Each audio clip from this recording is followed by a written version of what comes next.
And welcome, brothers, sisters, working class heroes. This is The Rick Smith Show. Thanks so much for being here. Today on the big program, lots to get to, lots to talk about. I got to tell you, heart goes out to my brothers and sisters in Texas.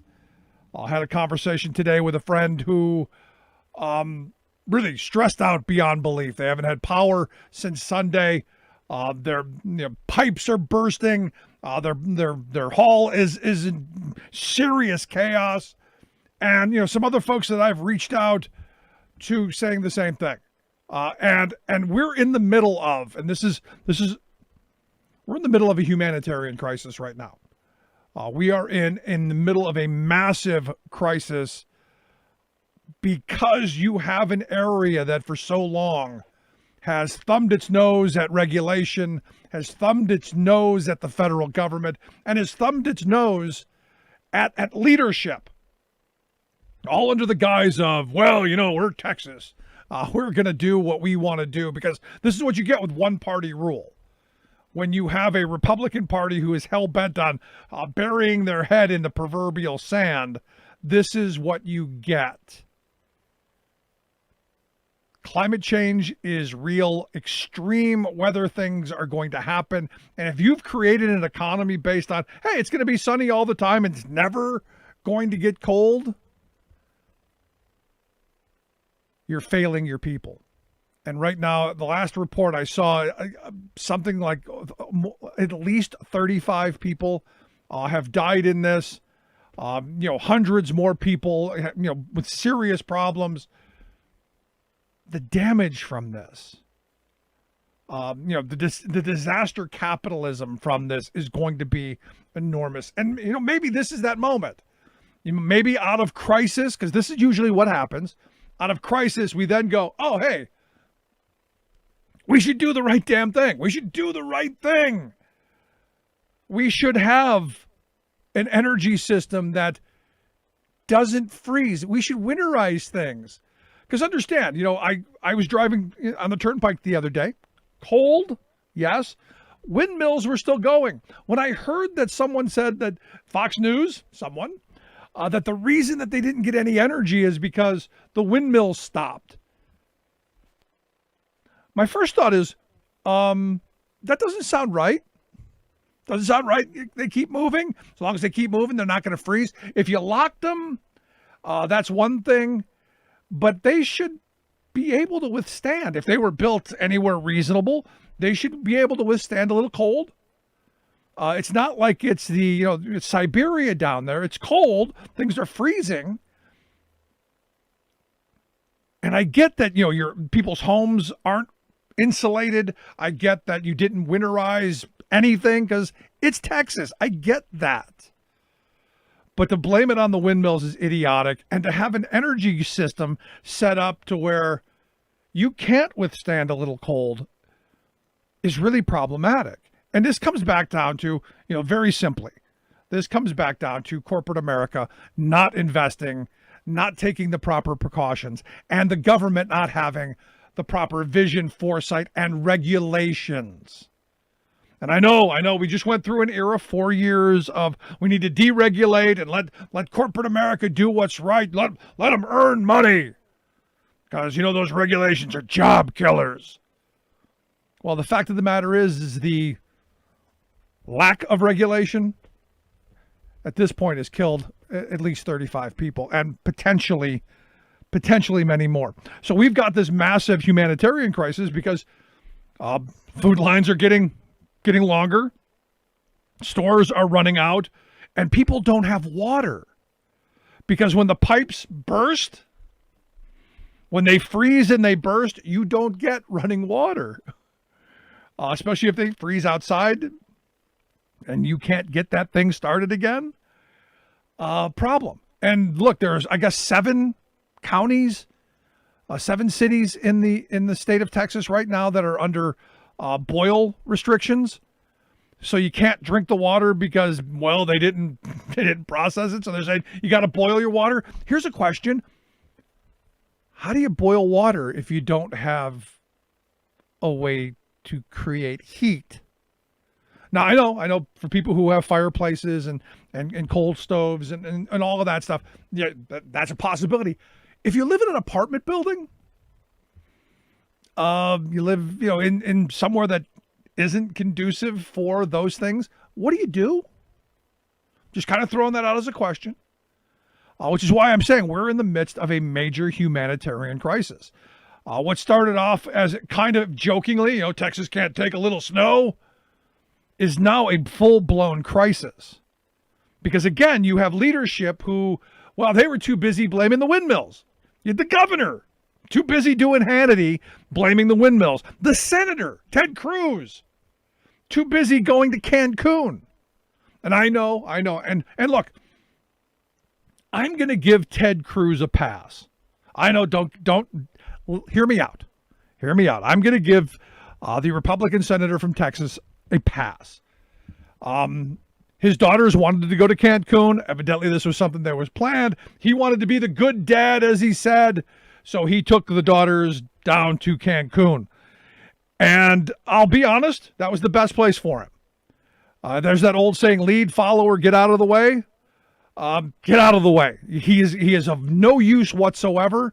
You don't even want him. He's dead weight. Let him go. Get out.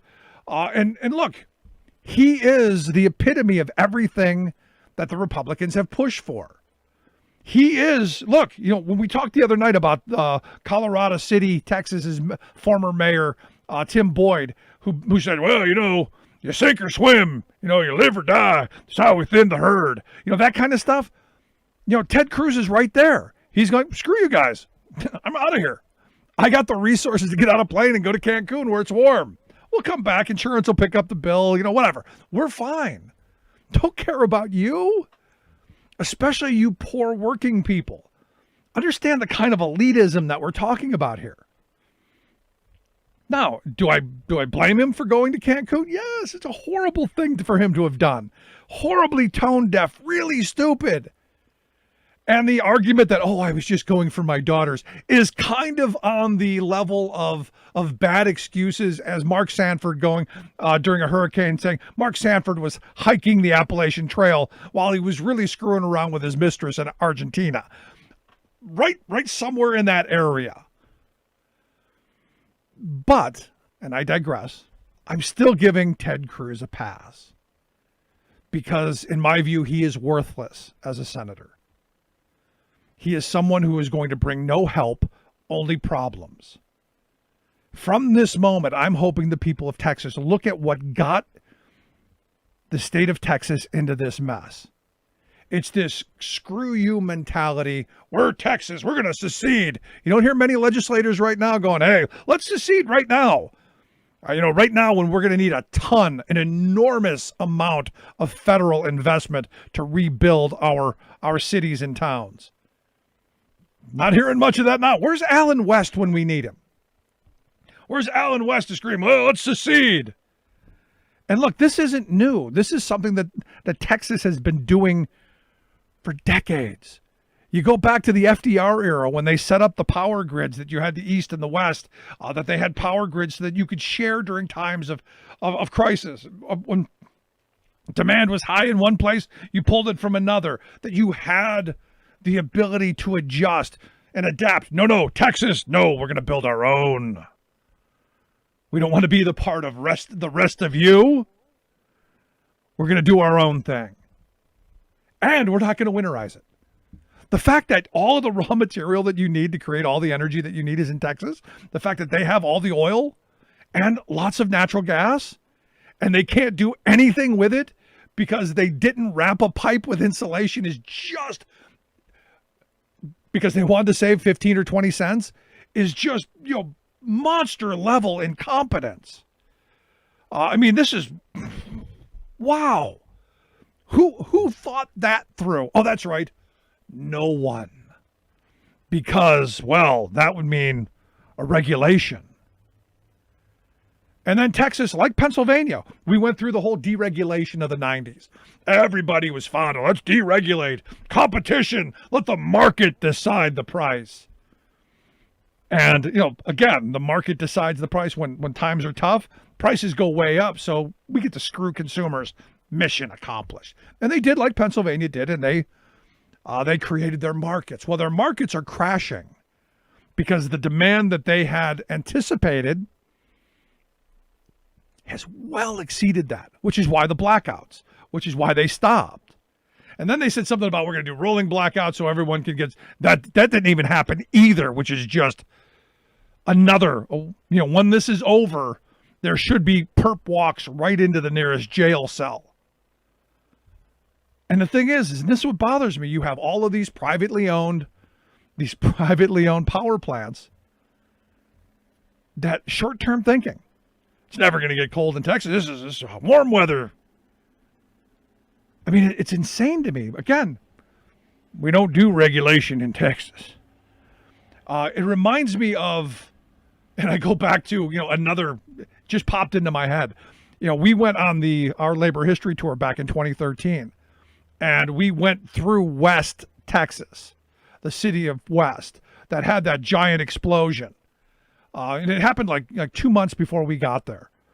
Evidently, they were storing ammonium nitrate, like lots of it, and way, way beyond the reasonable amount, in wooden boxes, in sheds, in the Texas heat without a sprinkler system.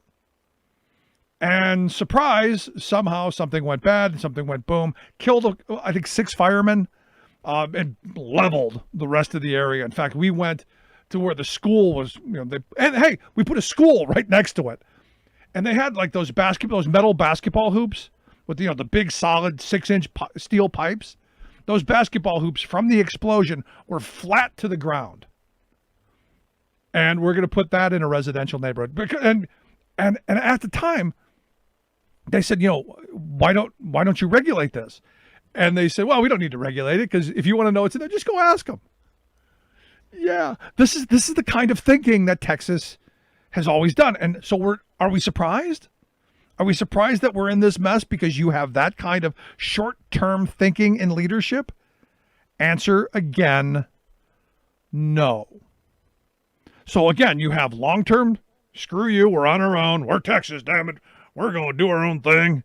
You have profiteers, big Texas oil millionaires who can get on a plane and go to Cancun when it gets cold and have someone else clean up their mess and leave everybody else behind making the decisions for what happens to the entire state, which is why you still have millions of people right now without power. But Ted Cruz was very warm, thank you very much. And the people who funded him, they're fine. Because they can afford the generators that will keep their house toasty warm all throughout. And in fact, when we talked with Rick Levy the other night, the president of the Texas AFL-CIO, he was pretty clear. My house doesn't have electricity, but I can look out the window and I can see downtown, the skyscrapers, the office buildings, corporate America, well-powered. And this is one of those moments. This is one of those which side are you on divide moments.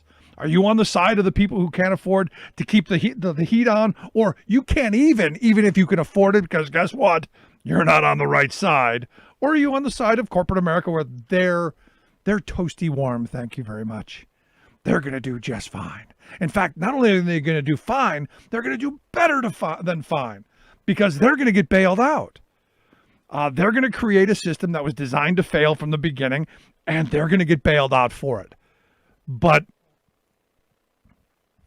I digress. Because this is what usually happens, isn't it? This is what they do. This is what, again, continues to happen. The moneyed interests make really bad decisions. The working class of this country suffers in enormous ways. And then the working class gets to bail them out. And nobody really gets held accountable. And then we blame the guy on the bottom because, well, you weren't prepared. You weren't prepared. You didn't burn the furniture in your living room. You didn't go down the list. And I go back to that mayor who was, hey, you sink or swim. You'll figure it out. Pull yourself up by your bootstraps. He was a mayor. Is that the guy that you want in the mayor's office in this moment of a massive humanitarian crisis in your town? The answer clearly no, which is why, again, I go back to, I give Ted Cruz a pass. Because he was never going to be able to answer the call. He was never going to be a leader in this. He's the problem. Him and the people who think like he does. They are the problem. And for the rest of us, we got to figure out how do we regain our government? How do we regain our society? Public utilities like electricity used to be governed by we the people, the public, which is why we called them public utilities. But the moneyed interests saying, hey, there's profit to be made here, they gobbled them up and bought them with politicians' help. And look, this isn't a Republican-only issue. The Democrats were on board with the deregulation too, because they bought they went to college and they got them some smarty pants on too. Markets decide everything. No, markets decide who gets what and who wins. By having boring regulations that take people into account, we make sure that the lights don't go off. We set up systems that you can share power when needed. When demand is high in one place, you have a shift from the other. We set regulations in place that say, you know what? It may not happen often in Texas where you get a freeze, but maybe we should still winterize because we don't know what's going to happen down the road. Just a thought. And I know maybe I'm thinking way too far down the road. Maybe I care too much. But you look at the fact that a place like El Paso, Texas, they have electricity because they're tied into the Western grid. And a city like Houston is almost completely without power. That is a major, major problem.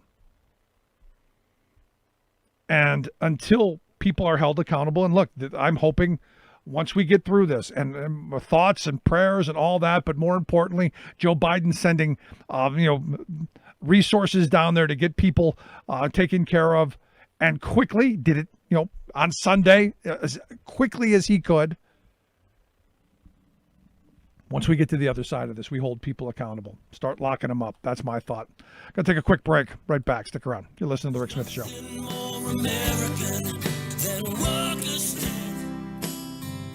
On The Rick Smith Show. I'm Rick Smith, and this is Labor History in 2.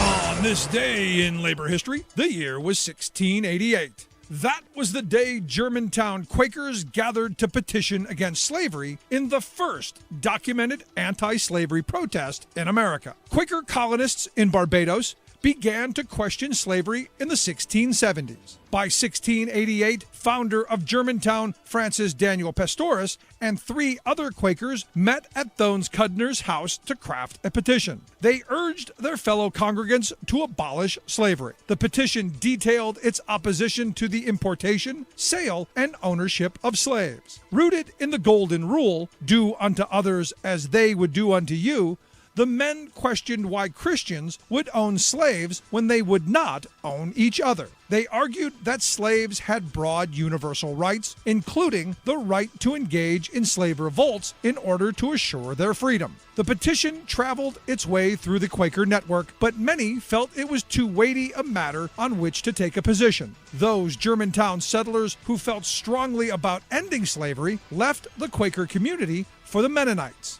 Over the course of the next century, Quakers in Germantown would craft strong anti-slavery petitions that influenced the broad Quaker community in Philadelphia to take a formal stand. By the time of the American Revolution, Philadelphia Quakers published numerous attacks on the institution in Benjamin Franklin's newspaper. They formally banned the ownership of slaves at their Philadelphia yearly meeting in 1776. Throughout the region, Quakers routinely raised funds for those who had escaped bondage to start new lives and help them integrate into the Quaker communities. Quakers would continue to play a prominent and active role in the abolitionist movement and the Underground Railroad. Like what you hear? Check out more at laborhistoryin2.com.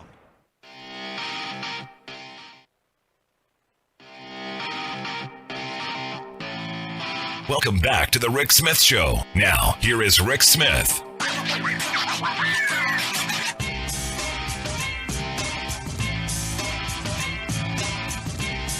So the big news today, Joe Biden finally has come out with his immigration plan. And, immediately I got some conservatives in my area not overly thrilled with what they've seen. And again, it's one of these weird kind of moments where you go, exactly, what are you looking for? We've got to do something finally on the immigration front that's going to give people a legal status so that we get people out of the shadows. For me, I've said this from the very beginning. We cannot have a society where there are people who are easily exploitable. That is what is bad for all of us. So here to share some thoughts on, what this is, what it looks like, what chance Biden has of getting something push through. I've asked our good friend Hassan Ahmad to come talk with us. Hassan is an immigration attorney and immigration activist. Hassan, thanks for taking time for us. Hey, appreciate it. Always a pleasure, Rick. Thanks for having me. I guess this is the big news, right? I mean, you've got the president has come out with his idea, his plan. Where is it? What is it? What does it look like to you? Well, it's as an immigration lawyer and an activist and an advocate, it's an exciting bill to read. It definitely is an exciting bill to read. The text of it just dropped at 1:00 today, and I spent some time reading a summary of it that had been made available to me last night. I think I've got a pretty good grasp of what it is, and the main thing is that it provides it's different pathways, but a pathway to earn citizenship for the majority of the 11 million plus undocumented individuals in the United States. Now, how they get there, it varies. It depends on what status they have. It depends on how long they've been here. It perhaps might depend on whether they already have family that's petitioned for them. But that's the main new pathway that exists for people to be able to go. But the bill goes a lot further than that. It also changes the way that immigration numbers and visa numbers are counted throughout the world, and does so in a way that promotes family unity. It changes the definitions and creates more pathways to judicial review, so that if something goes wrong, that there is more redress in the courts. Right. It reforms to a certain extent the immigration court system, which, as we know, is completely and horridly backlogged right now. And it has an entire 4-year strategy of outreach to Central America and Central American countries in particular to promote safer refugee resettlement while respecting the rights of refugees. In some places, it doesn't perhaps go far enough. I would not consider this to be a radical bill, but it is a starting point. It is a starting point, and somebody needs to throw down and say, all right, this is where we are. This is where we can start from. Where it goes from here, obviously there's several uphill battles, but I'm glad that at least the conversation can begin. So we're here in this moment, and I want to go back and kind of compare because you said a second ago, this isn't radical. And, a lot of the people that I've gotten initial response from, this is the end. This is the end of it. We're flinging the doors open, Hassan, and everybody's going to come. They're going to be massive caravans. It's the end of society as we know it. And I'm curious, if how far you push back on that. You know what? I look at that and I say, well, that's just sort of emblematic of how far off course our discourse on immigration has gotten. I mean, really what we're talking about here is giving people a fighting chance, and looking at the fact that, okay, fine, we have a large undocumented population. We have a huge, issue going on at the border. There are lots of people trying to flee persecution.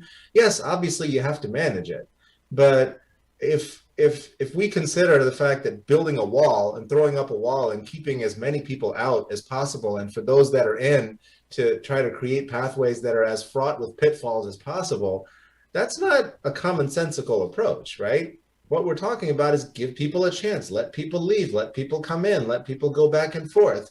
And I think what's significant about this bill is that it reimagines, rethinks the border as not a wall with a door in it that might be open and shut, or borders that can be just open and shut like some binary thing, but sees the border as a tool. And that's the way a border should be. If you really want to talk about securing our border, right, then maybe it makes sense to use the border as a tool wisely, so that it creates prosperity on both sides of it, allowing goods, ideas, services, people to cross back and forth. And the very same people who are now saying that it's the end of civilization as we know it are the same ones that have been pushing forth this enforcement-only narrative for the past 30 years, right? And this is where it's gotten us, okay? If there's a crisis on the border, if there's a problem with 11 million plus undocumented people in the country with no pathway and living as a permanent underclass, it's their fault. They're the ones that did it. Yep. They're the ones that caused for these policies. And now they want to propose a solution to do more of that which created the problem in the first place. It just doesn't make any sense to me. Well, it makes sense to me. Let's try something different. It makes sense to me if your goal is to have an underclass of people who are exploitable and vulnerable, that business interests can pick and choose when they use and when they throw it and discard and throw aside. If that's your interest, mission accomplished. And the reason that, as a union guy, why I think it's so important that we don't have people in the shadows is that's what tears down our conditions. Exactly. I've said a million times, the contract that I have in front of me, it guarantees workers a certain wage, certain conditions, certain benefits, and we don't want people who are exploitable who will go below that. So for me, bringing people out of the shadows, and if it means a pathway to citizenship or guest worker programs or things like that, we should be doing that. But what do you say to the person, Hassan, who goes, we're only so capable of taking so many people, and we can't fling the doors open and do what you've said and just have a kind of a border that people go back and forth over? What's the answer to that? I mean, I think the answer to that is simply that we're not talking about, look, I've been representing people as an immigration attorney for almost 20 years. And every single refugee or asylum seeker that I've ever spoken to, and I've been, in Mexico doing it on that side of the border and also on this side of the border, for many years, nobody ever chooses never to be able to go home again. Right. And what's happened here is we've created a system that makes it impossible for people to flee. And if they somehow are able to make it in, then they wind up going into this black hole and becoming a permanent underclass where they're exploitable and do in fact get exploited, and then they can't leave unless it's through on a flight by ICE, right? Because if they leave, they're never going to be allowed to come back, and they lose their everything that they've worked for inside the United States, and that includes paying taxes. So whatever your take is on it, if you think of the border as a tool to create prosperity and look at our neighbors as really our neighbors, and let's, which was the position of the Republican Party as recently as 1980, and even beyond, we can create the prosperity that will naturally secure our border. That's a good point. We can do that if we do things in a different way. Right. You went back to the Reagan era, and the last, it's my understanding that's the last time we had real immigration legislation was during the Reagan era, right? Mm-hmm. Right. Yeah, that was the last amnesty. And what happened in 1986 when 4 million people were their status was legalized? It led to, so many, immigrants being able to come in, being able to contribute, become a part of our society, become citizens, full participants in civic life, et cetera. But it really wasn't until 1990 and then 1996, when these enforcement-only techniques and policies started to come forth, that we started to see the problem get worse and worse and worse. And people were stuck without any way of normalizing their status, of fixing the problem or getting in a line to wait in.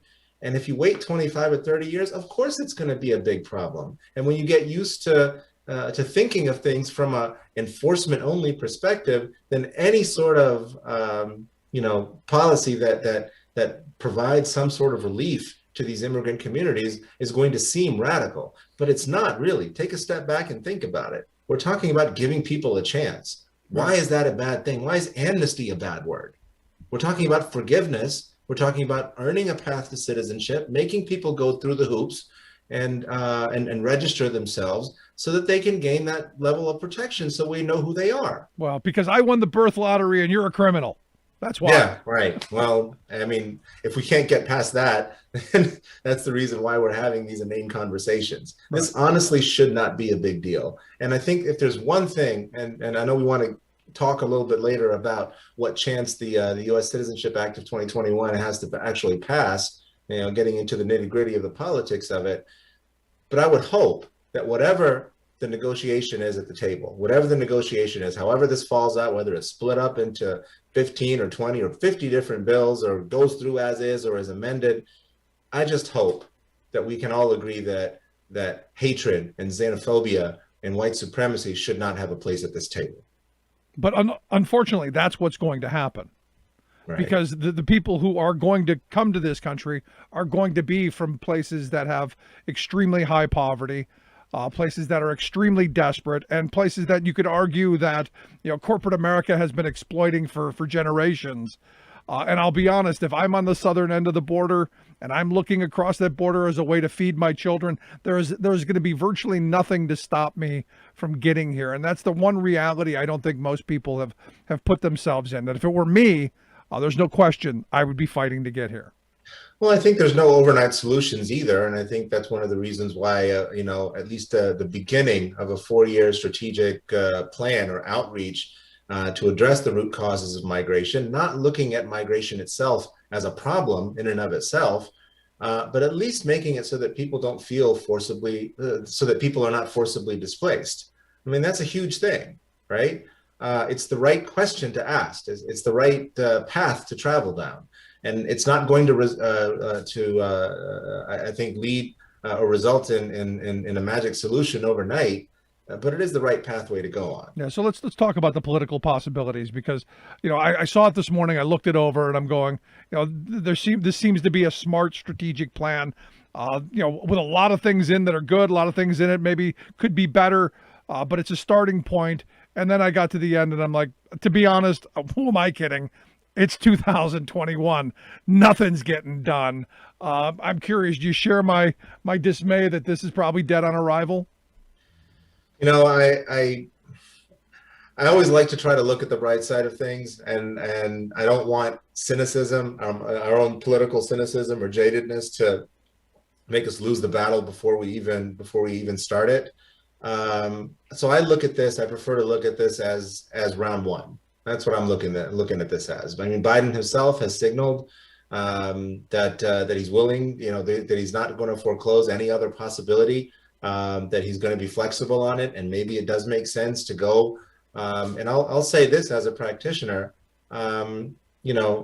there's portions of the bill, like the V visa, for example, which allows people stuck in interminable family backlogs to be able to wait out their wait inside the United States with their families, or repealing the 3 and 10-year bars. These are nitty-gritty legal points.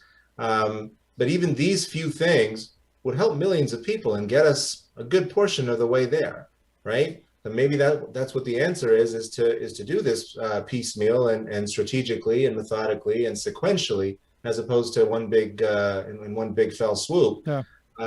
But we need to reset. And that's kind of what I see this as. This is a big Control-Alt-Delete, saying, all right, look, the last 4 years, we've seen the result of these hate groups and the enforcement-only approach. We've seen it come to fruition. This is the mess that it led to. Clearly, whatever they were doing, whatever they were saying, it wasn't working. Let's stop listening to them. Let's hit Control-Alt-Delete. And let's have a new conversation. And this is round one of that new conversation. No, and look, you say it's round one. This is like round 6. I mean, we've been going through this. We've been going through this for a while, because there was a comprehensive plan that some thought possibly could have passed during the Bush years. And in 07 and 13. Yeah, you're right. But I guess it's a little different now that things like family separation, children in cages, the migrant protection protocols, which I call the migrant persecution protocols, the Muslim ban, TPSD designation, and everything that we've seen over the last 4 years has brought the natural results of those policies front and center. They are much more, I think, on the minds of ordinary Americans than they were 7 years ago or 12 years ago. Yeah, I mean, it's amazing to me that we have a political system so broken that we can't solve what are some of our big problems, and this immigration situation is a big problem. And the longer that we have political leaders who do nothing, the more divisive, the more heat is going to be around this issue, which is why I guess they're never going to. I fear they're never going to deal with it.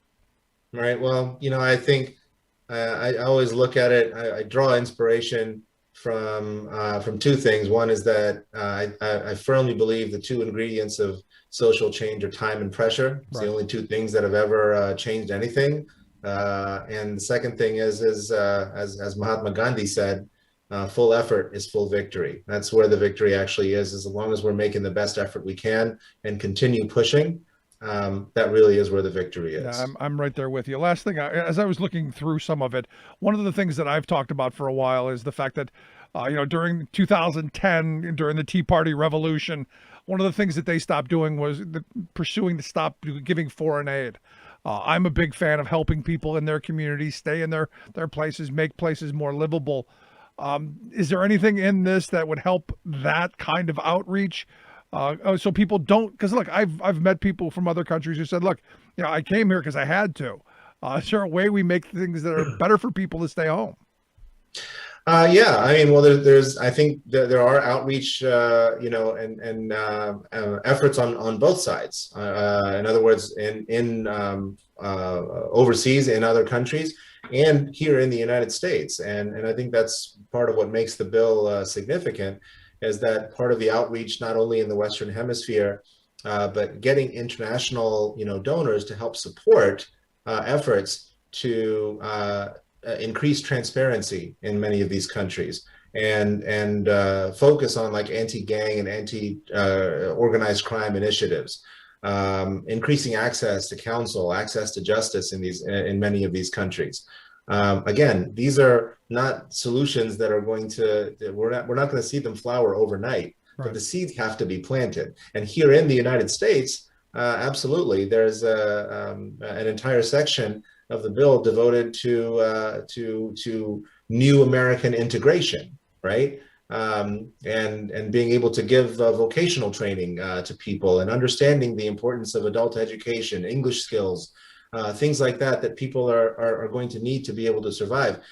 It's always boggled my mind that we're willing to spend 10 times the amount of money detaining and deporting people, whereas if we spent a fraction of that on empowering them, you'd see them fly. No, it is what it is. But Hassan, I appreciate you taking some time and explaining it a little bit to us. I'm sure we'll be talking about this on into the future. Absolutely. Anytime, Rick. Thanks for having me. Good stuff. I appreciate the time. Hassan Ahmad, immigration attorney and advocate. I'd love to hear your thoughts. You can email me, rick@thericksmithshow.com. Quick break. Right back. Stick around. Remembering that united we bargain, divided we beg. Rick Smith.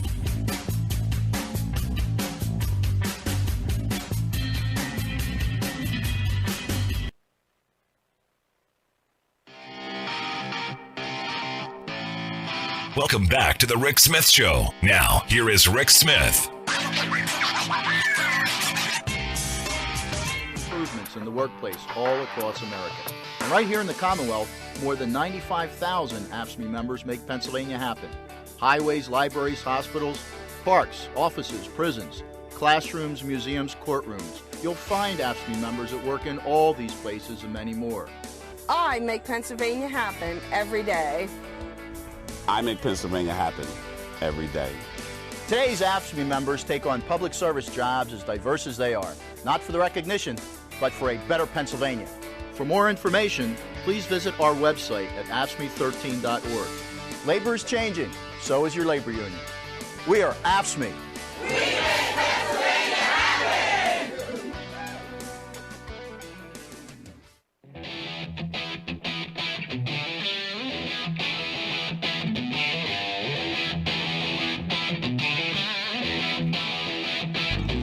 Welcome back to the Rick Smith Show. Now, here is Rick Smith. So some really cool news today. I was fixated on the Perseverance rover that landed on Mars today. They launched that back July of last year, landed today, and it got me thinking. I was in this moment where I'm looking at these horrible stories coming out of Texas, out of Louisiana, out of Mississippi. I'm looking at these stories and I'm going, we can still do good things. I mean, there's still good news. There's still possibilities, and we're still a country that when we put our mind to something, we can accomplish big things. I mean, this is incredible that they're able to send this rover, land it on Mars, and get information from it. There's talk of bringing Mars rocks back. I'm like, I just think that's the coolest thing. And then I as I was watching this, and I'm watching the screen and all the information that's coming out of it, I couldn't help but think about the fact that right now, while we've got the technology, we have the technology to put something on freaking Mars, but we don't have the technology to make sure that everyone has electricity in a winter storm. That we didn't do the things that and understand this is going to happen more and more. This kind of stuff is going to happen, which is why we need to have massive investments in infrastructure. I've been saying this for, it was 4 years ago when Trump took office. It was 8 years ago when Obama was president. It was 12 years ago when Obama was president. It was 16 years ago when Bush was president. It was 20 years ago when Bush was appointed president. That I've been saying, we need to heavily invest in infrastructure. We've been talking about this now for at least 2, more like 3 decades. And talk is what it is. And I keep coming back to some of the things that I've seen over the last several years.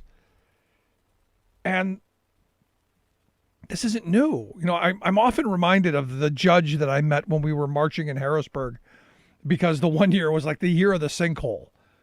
There were garbage trucks being swallowed up. There were buses, you name it. There was stuff being, the roads were just eating things.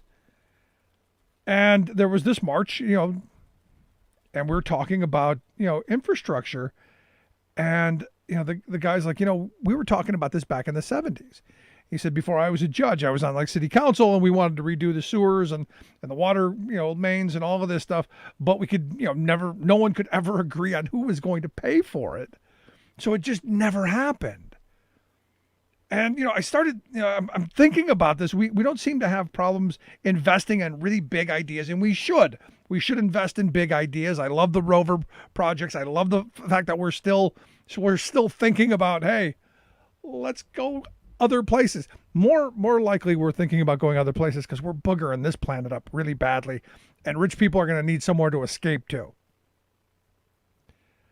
But we have the ability, we have the willpower to say we can do big things. How about we do big things that benefit more people? I mean, you look at these stories, and Ted Cruz is today taking the beating, as he should. He deserves it. He deserves everything he gets. But he's not going to be harmed by this. The wealthy are not going to be harmed by this. These are the poor people who are going to get hurt the most. Because not only are they going to go through a period where, they're going to get cold, they're going to be freezing, they're going to have to be, who knows what they're burning to stay warm. Their pipes are the ones that are breaking. They're the ones who probably don't have rental insurance. So if the place is trashed, all your stuff goes with it. And if the electric bills aren't capped and they can charge whatever the hell they want, they're the ones who are going to have to pay exorbitant bills that they can already not afford. So again, the lower on the socioeconomic ladder you are, the more this hurts. So someone who like Ted Cruz who can get on a plane and head off to Cancun, spend $309 a night staying in the Ritz-Carlton, hey, good for him. But how many of those millions of people can't? And we're focused on Texas. Did you know, there's nearly 1 million people in Louisiana without safe drinking water? Hundreds of thousands of people in that state without electricity. We don't hear much. We're focused on Texas, but Louisiana, Mississippi, same thing. And they're saying that these outages could last through the end of next week. But the great thing is we can put a rover on Mars.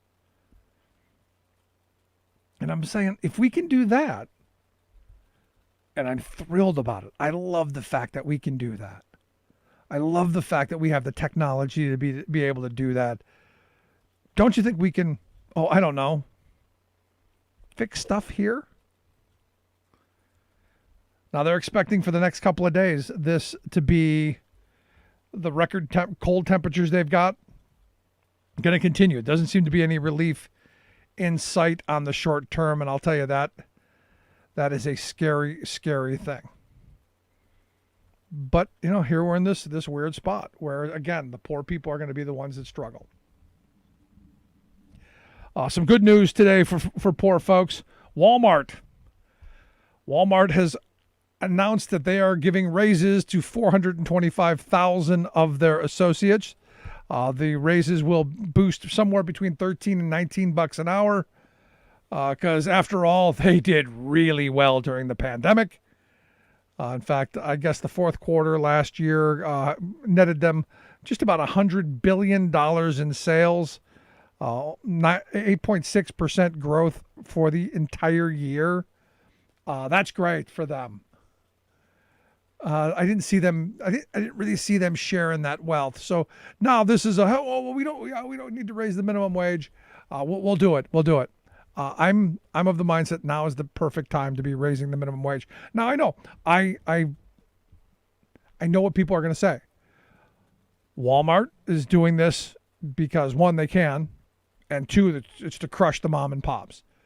Little secret, and I know this is kind of inside baseball, so I might have to explain it. Walmart already killed mom and pop. Did that a decade plus ago. All the little stores in town have been destroyed for at least a decade, probably more. All the little small department stores that used to litter this country have all been destroyed. The argument for that was well back then, when cities and states and local municipalities were giving massive tax breaks and giant handouts to Walmart and to these big box stores. That was the time to make that argument, not when for a short period of time the workers are going to make out a little bit. Again, we've got the resources and the wherewithal and the ability to put something on Mars. And we can't figure out a way to make sure that every person who works for a living has some bit of security, has some ability to support their families. It's mind-boggling to me that we're left in this world of we can't possibly raise the minimum wage because business can't figure it out. They can't quite figure out how to pay above $7.25 an hour. Anything more than that, the whole system breaks down and it's all over. We'll all be standing around looking at each other, Rick. It's the same thing if you go to that Green New Deal stuff. Because see, look, the windmills. The windmills are why Texas is frozen right now, which even the governor of Texas is now kind of backing up on because it was stupid. But the base bought it. The Republican base absolutely bought it. I got a bunch of people email me, say we can't have a green bad deal. Yeah. There was a congresswoman who she's trying to get a name for herself. She said, AOC's green bad deal. Thought she was being clever. And the reality is this is the reason we most certainly need to go to more alternative fuels. We need smart investments in ways that we're going to be able to rethink how we do things. Again, if we could put something on Mars, which is a whole nother planet away, and cold. Did I mention Mars is cold? And we can get that rover to drive around. This is the part that got me about the windmills. If I can just step back from this for a second.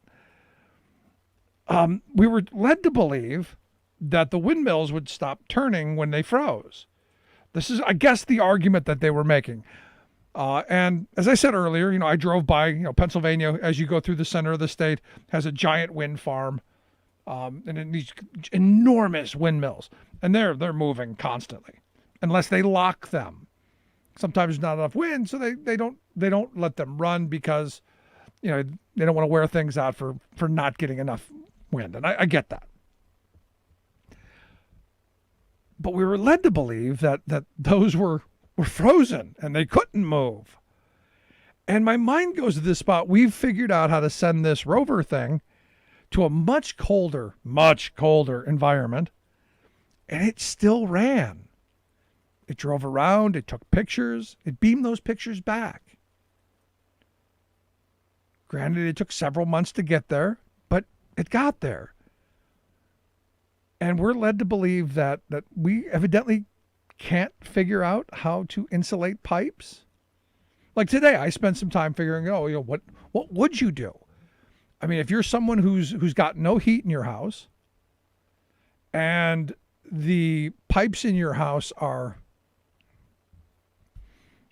freezing, what do you do? I mean, obviously you want to turn the water off to the inside of the house and shut it off in the inside and open up all the faucets and drain out as much as you can. I had a couple people say, no, we need this chemical to put in here. We need, this to put in there. You need all this stuff. What do you do? Oh, and by the way, all the stores are probably closed because there's no electricity. And since there's no electricity, there are probably no cash registers, so no credit cards.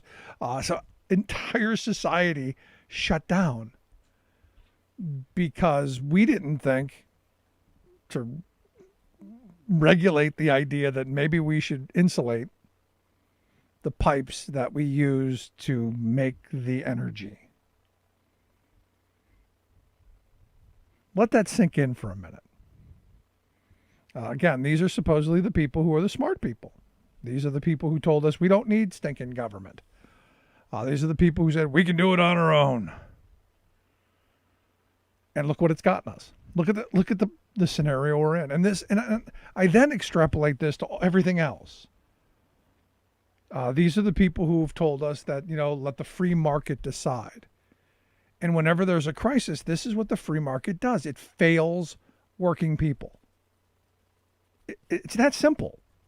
Because in order to have a free market, and this is, again, since people love to use simple-minded 100-level economics, one of the key ingredients to a quote-unquote free market is the ability to abstain, the ability to walk away, to not participate. That's what makes it free. If you have to purchase something, it's not a free market. If you have 2 or 3 competitors who are colluding, not a free market. If you have a handful of people who are your quote unquote providers, but you've got one supplier, which again is where this whole deregulating of our electric grids and our deregulating of the power, like when we went through it here in Pennsylvania, it never made any sense to me.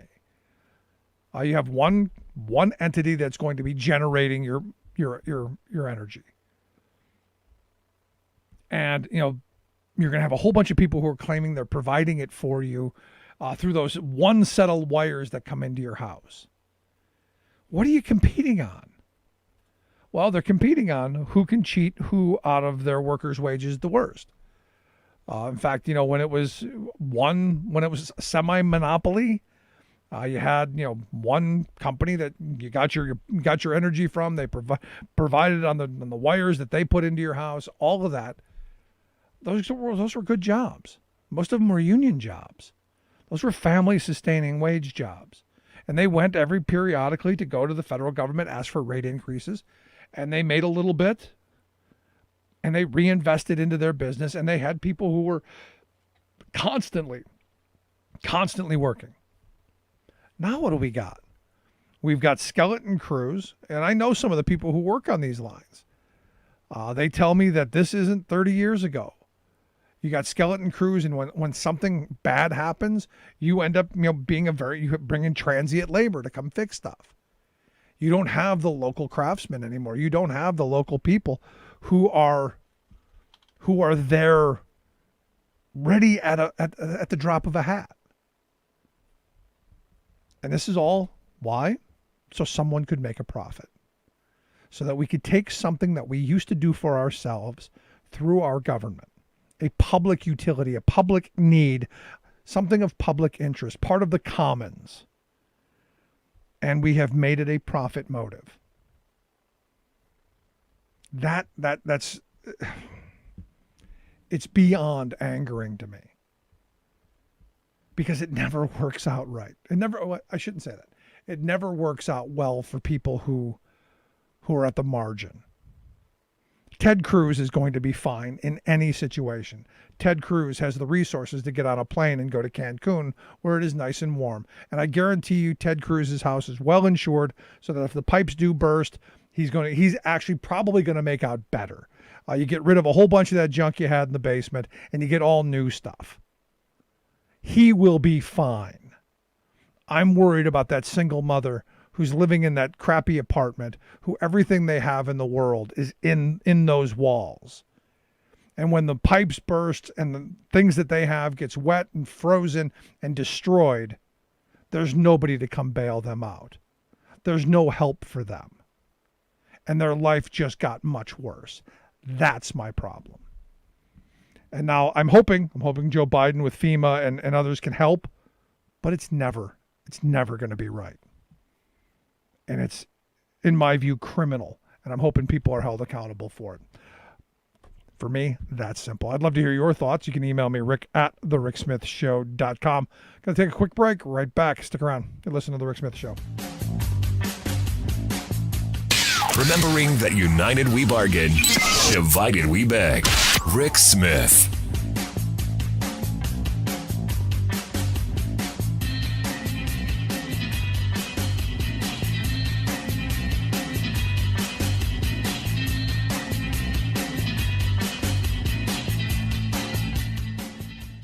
I'm Rick Smith, and this is Labor History in 2.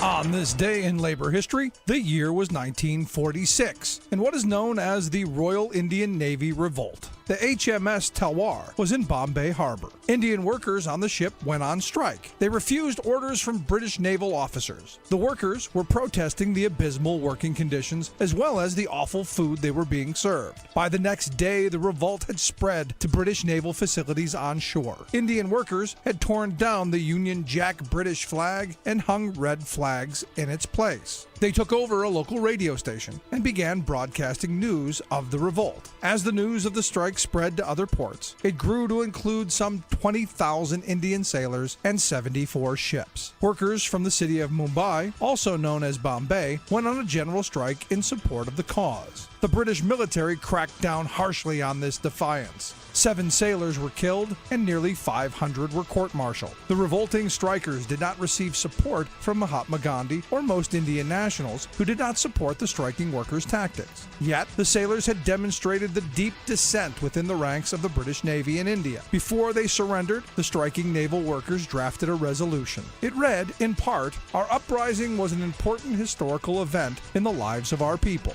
The coming generations, learning its lessons, shall accomplish what we have not been able to achieve. Long live the working masses, long live the revolution." Indian independence became a reality a year later in 1947. Recognition of the revolting heroes came in the 1970s as the strikers were honored by the Indian government. The Indian Navy named 2 ships after Madan Singh and B.C. Dutt. A memorial to the workers is also located in Mumbai.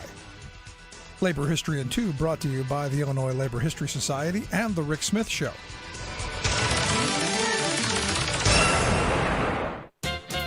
can't just settle for disinfecting the White House after 4 years of Trump. A fundamental structural rebuild is necessary, including in healthcare, immigration, environment, civil justice, labor law, and infrastructure. But here's another huge area that must become a priority for a major policy overhaul: the U.S. Department of Agriculture. Quick, name the Ag Secretaries under Carter, Clinton, and Obama, representing 20 years that Democratic presidents had control of ag and rural policies. Few Americans can name even one because, well, what did they do? Even as crisis after crisis ripped through the farmlands and communities they were supposed to serve. Consider Barack Obama's former appointee, who Biden has chosen to serve again, Tom Vilsack. Bizarre, since he actually tried to resign as Obama's secretary, complaining, "There are days when I literally have nothing to do." Seriously? At that time, whole towns were boarding up, massive hog factories were exploiting farmers and local residents, climate change was advancing relentlessly, and, well, get to work. Vilsack did eventually find something to do. He became chief Washington lobbyist for dairy exporting corporations, drawing $1 million annual paycheck. Meanwhile, hundreds of U.S. dairy farmers are going bankrupt today under low milk price policies he sanctioned. USDA, created in 1862 by Abe Lincoln to be what he called the People's Department, could again become a transformative force for the common good. But our recent presidents have used the position to keep the corporate giants of agribusiness content and in charge.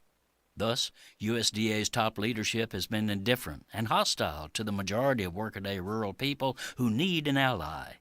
This is Jim Hightower saying, so let's become that ally. To help make USDA the People's Department again, go to rootsaction.org. Hightower's commentaries are brought to you by the Hightower Lowdown, the monthly newsletter with Hightower's take on what Wall Street and Washington are up to. For information, visit hightowerlowdown.org. Welcome back to the Rick Smith Show. Now, here is Rick Smith. So I'm still stuck on the Ted Cruz thing. I got to be honest. But even though now Ted Cruz is saying maybe it wasn't a great idea. Maybe it wasn't the right thing to do to get on a plane and go to Cancun while my constituents are freezing their you-know-what's off. Maybe it wasn't a good idea. And as I've said, and I said this from the start, I give Ted Cruz a pass. I give him a pass because he's worthless. What possible good could he be in Texas? Completely worthless. Go to Cancun, go sit on the beach, go do your thing. I do find it interesting he returned with a Texas mask on. Although when he was going out, it looked like he was trying to hide a little. Anyway, here to share some thoughts on the top stories of the day. And, well, our senator from Texas, I've asked our good friend Sarah Burris to come talk with us. Sarah is a reporter at Raw Story. Sarah, thanks for taking time for us. Hey, happy Thursday. So Ted Cruz is back from Cancun early. Can I take his reservation? That was actually one of the things I read about that Heidi was texting a bunch of their neighbors and saying, hey, we're thinking about going to Cancun, seriously. So if anybody, wants to go, there are vacancies at the Ritz-Carlton on the beach. I've never even stayed in a Ritz-Carlton. If you have that much money that you can stay in a Ritz-Carlton, rent a house. And you can have like a whole bunch of people come. Anyway. But I think that because obviously she invited people, I think we should all just fly down to Cancun and be like, hi, girl, we heard we were invited. No, but I mean, there's this thing where you go, he's going to be fine. Rich people are going to be fine. They're going to deal with it. They're going to be able to go to Cancun. I'm worried about that single mother who everything they own is in that small little crappy apartment, and they're freezing and the pipes are bursting and they're screwed. But their senator and his kids are, because he's the good dad, they're living the high life. Such crap too. Like this idea that, I'm just being a good dad. No, there's a pandemic going on. There's a level 3 travel advisory to Mexico right now from the State Department. Why are you traveling? And the thing is this isn't the first time that Ted Cruz has done this. Whenever there was like a whole thing, because God, when was it? A couple of years ago over 4th of July weekend when they were supposed to be doing something at the Capitol, and he flew to Jamaica. Oh no, it was in the middle of the pandemic. He flew to Jamaica last July in the middle of the pandemic and spent 4th of July weekend in Jamaica on the beach. And you're just like, dude, read the room. Seriously. Hey, I will say too, you know why people instantly hate Ted Cruz? Because he's Ted Cruz? No, because it just takes less time that way. Okay. Get it? Oh, yeah. No, absolutely. I mean, there's not an enduring quality about the guy. And when someone told me that one day he's got the most punchable face ever, I'm going, yeah, I don't disagree. And that's the funny part that everybody kind of makes jokes about. Even Lindsey Graham made a joke at one point on the Senate floor and said that if somebody came on the Senate floor and killed Ted Cruz, that there could be a trial in the Senate and the person would be acquitted. So, well, I think Al Franken today said, you know, I liked Ted Cruz much more than any of my colleagues, and I hate Ted Cruz. Oh, that's funny. But yeah, he's just it's not necessarily that he's so completely absent that he left and went to Mexico on vacation and didn't even think that, you know, it would be that big of a deal. It's that as an elected official, you didn't think, your first reaction wasn't, what can I do? Like, that's the whole thing about public service, is the first thing that you do in a crisis is you ask, okay, what can I do? And at times like these, you know, in between asking for, you know, an emergency declaration and actually getting, you know, boots on the ground, and like, they're still in the crisis, right? Like, it's still freezing ass cold, and people are getting their power back, but their pipes have already burst. And so they still have all sorts of issues to deal with. But he's not, I mean, you've got Beto O'Rourke doing wellness calls on senior citizens. You've got a lot of people who are just trying to do whatever they can to help people from outside of Texas who are like tweeting ideas for how people can stay warm. That was the one thing I did the other night, is that, you know, when people started really talking about, okay, we're starting to cut down our fence so we can burn it.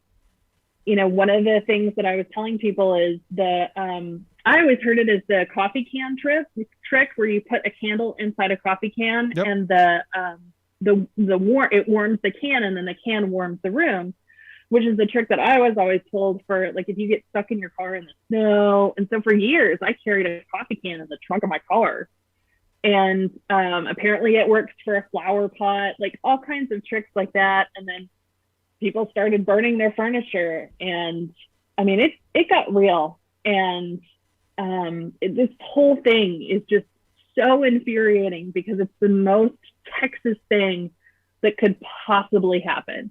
It's the best example of failed Republican leadership, deregulation, and an ass of a senator all in one. Yeah, no, I absolutely agree. But I think Ted Cruz did the absolute best thing that Ted Cruz could have done. I think getting out of the way, you know, that old line of lead, follow, or get out of the way, he got out of the way.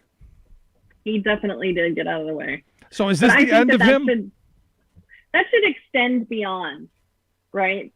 It should go beyond this this crisis. He should get out of the way for the next 4 years. Is it 4 years when he's up? I think so. Now, there's some who are calling for him to resign. You think that should happen? I know he won't, but if I'm someone in Texas, I think I want him gone.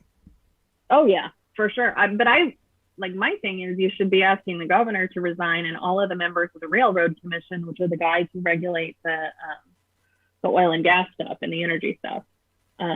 Those three people who are on the Energy Commission, they don't even live in Texas. Like, what the hell are you doing on this board to begin with? Making money. And whatever idiot appointed you to it, whether it was Greg Abbott or Rick Perry, they need to go too. The fact that Rick Perry was the Secretary of Energy. And Texas has had this problem since it happened in 2011 and it happened in 1998. And throughout the course of all of that time, nobody did anything to fix it. So they're all just as culpable. No, but if you remember, Rick Perry, with his smart glasses. No, smart glasses. With his the agencies of government that he would do away with. I think we're commerce and education and it was energy. Yeah.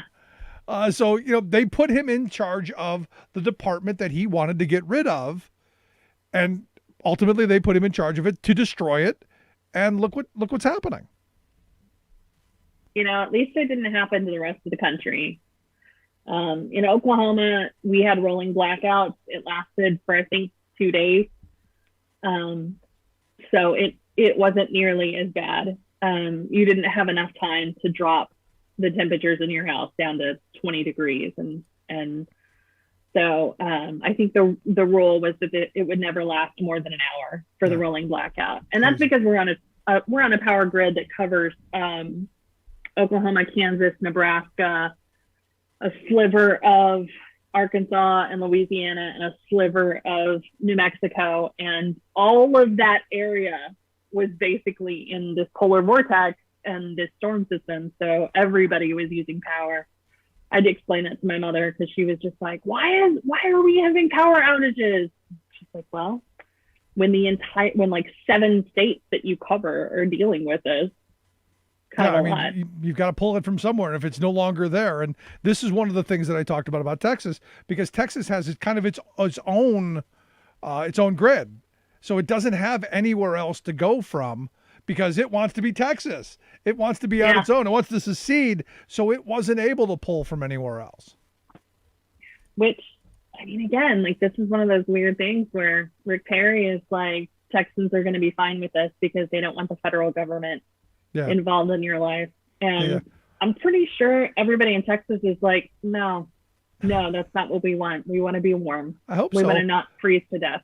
But what I'm looking at is, when the bills start rolling out, in fact, you have a story about a woman who got hit with a $202,000 bill. Mm-hmm. So when she got that bill, and she's not the only one who's gotten them, by the way. This is just the biggest one that I could find. I would frame that. I would absolutely get a custom-made frame. I'm not going to pay it, but I would frame it because I don't have $202,000, but I would frame that. Right? I go into cardiac arrest. I would be gone. I'd be completely out of it. So she called the company and they were like, oh, this is obviously a mistake. I think you've just been hacked. That's what they told her. And then within a couple of hours, they had fixed it.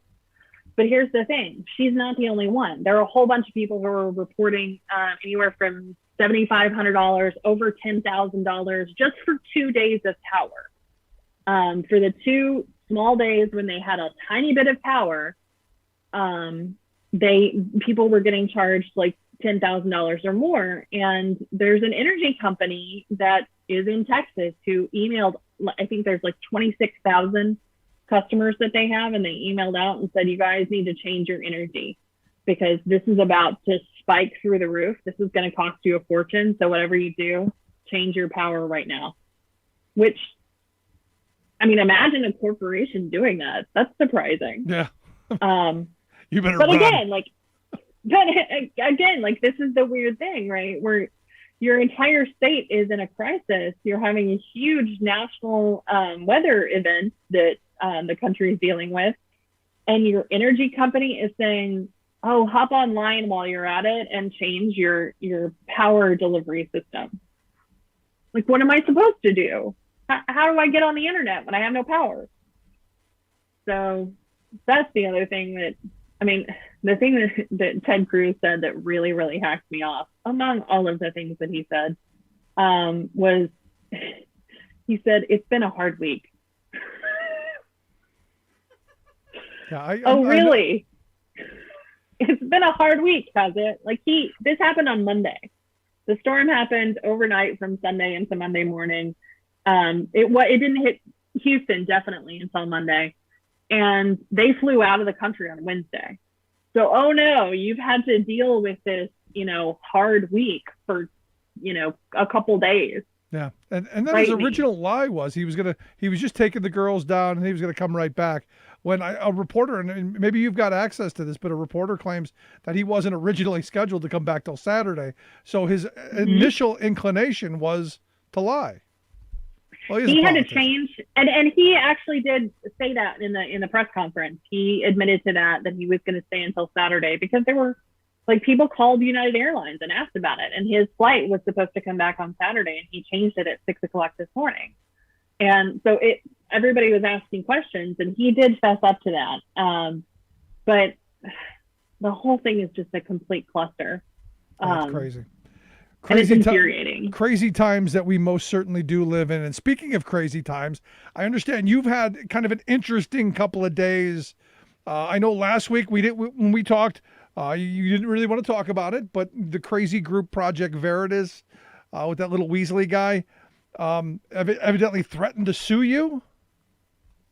Yes, threatened to sue me, and then sat outside my house for apparently the weekend. I mean, I don't know about you guys, but I'm in quarantine with the rest of the country. I'm not really going anywhere. The most exciting thing that happens in my life is on Sundays, I go and get tea.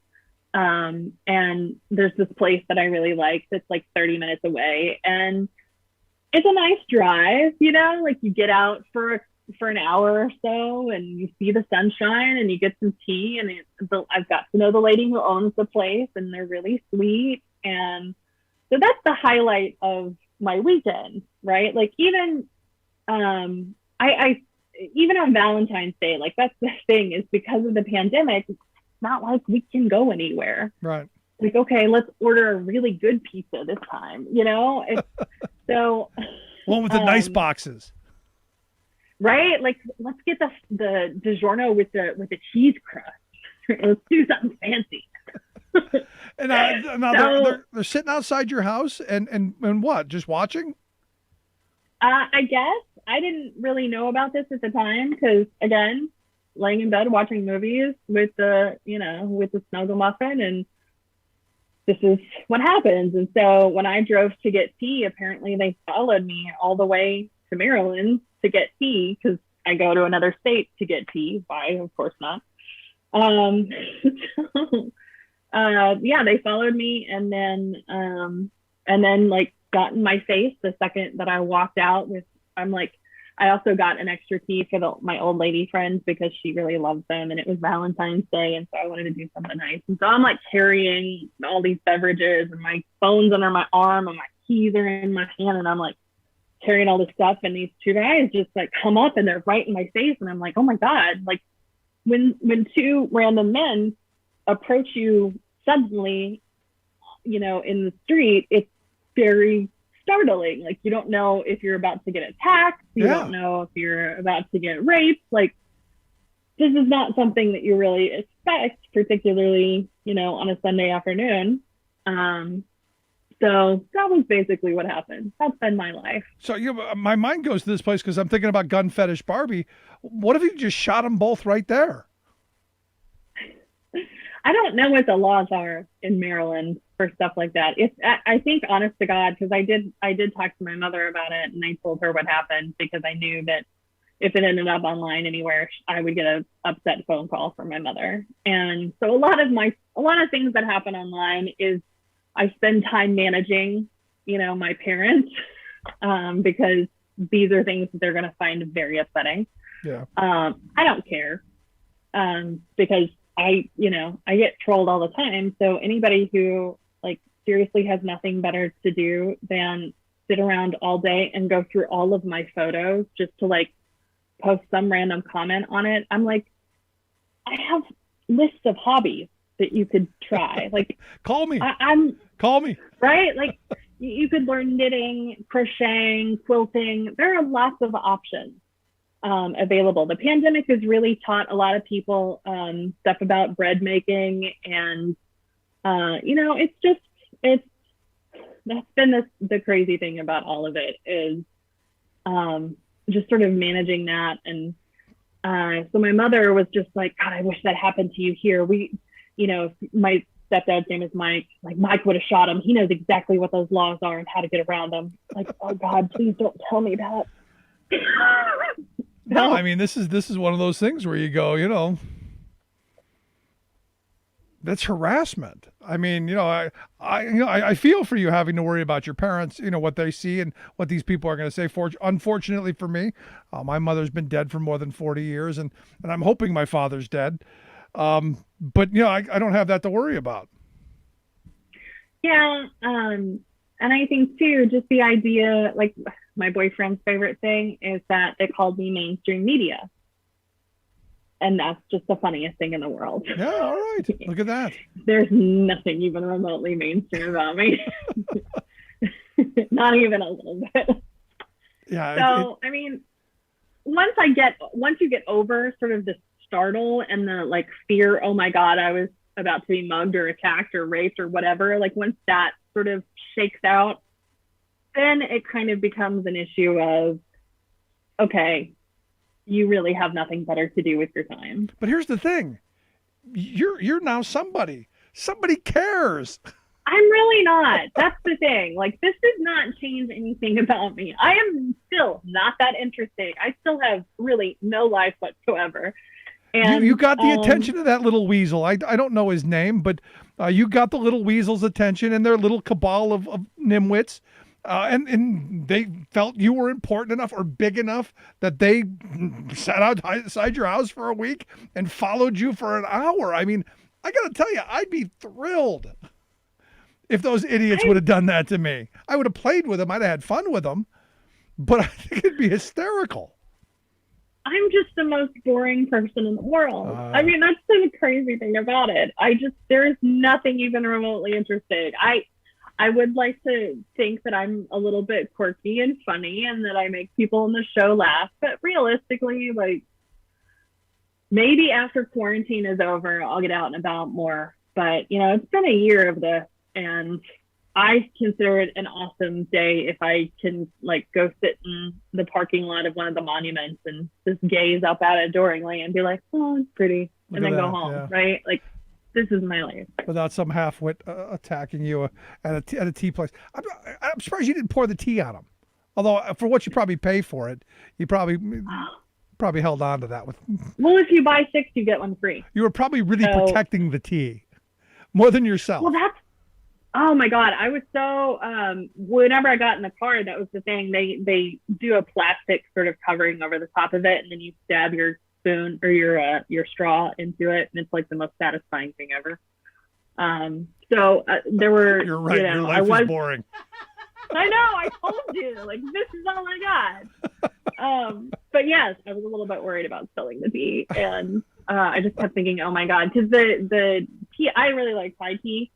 And it is bright orange. Like, it looks like something like a pumpkin spice kind of a thing. And so I was just like, oh my God, I'm so grateful I didn't spill it, because it would have stained the concrete and I didn't want to, like, make a mess outside their shop. And so these are it'd have been a shame if their cameras were covered in whatever looking tea. That'd have been a shame. I'd have been heartbroken. It'd have made me so sad that their cameras were ruined because they startled you and you happened to spill tea all over them. And then hit them with whatever it is you had in your hand. Just my thoughts.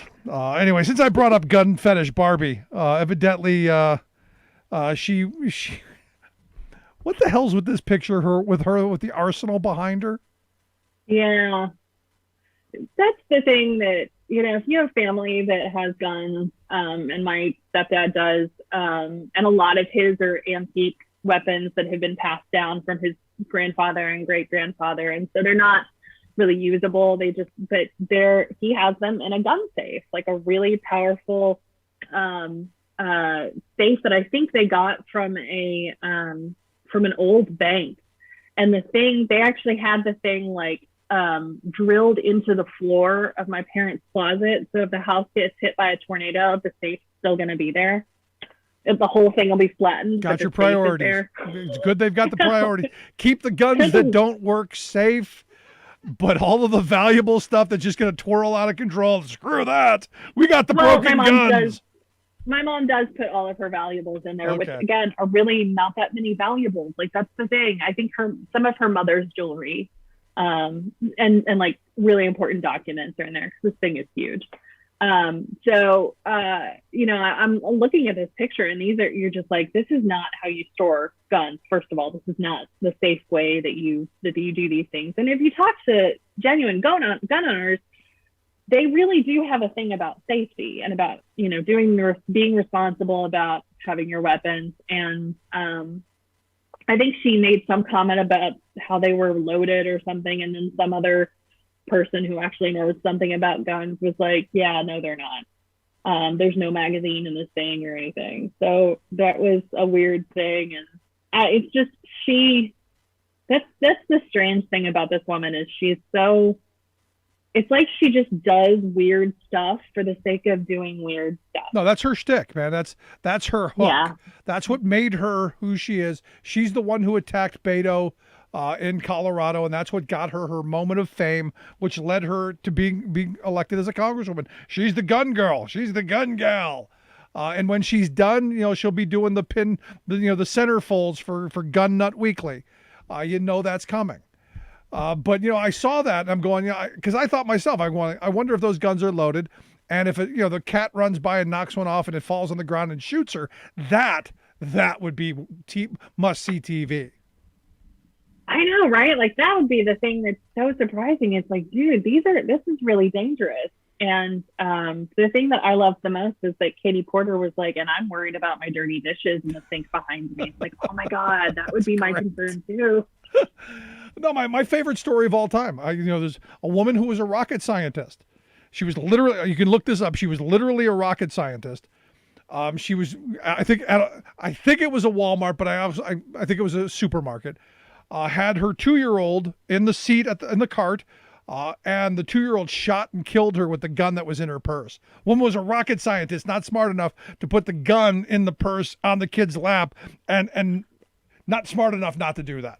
But a freaking Turn your rocket damn scientist. safety on. Like that's the other thing, right? Turn your damn safety. If you have kids, especially, that's the thing that my parents talk about a lot is, and my mom doesn't carry, I guess she got her concealed carry license, but doesn't use it. Or if she does, I don't want to know. We don't talk about with these you. things. Right. She would have cut a bitch. Like she's fierce. And so it's just one of those weird things where I learn a lot of stuff about guns this way because I hear them talking about safety and how stupid people are. People, who do dumb things like leave the safety off and let their kids play with the gun. No, when I first moved to Pennsylvania, the place I worked up, we were up in the northeastern part of the state. We used to take a pool around Thanksgiving because hunting season starts.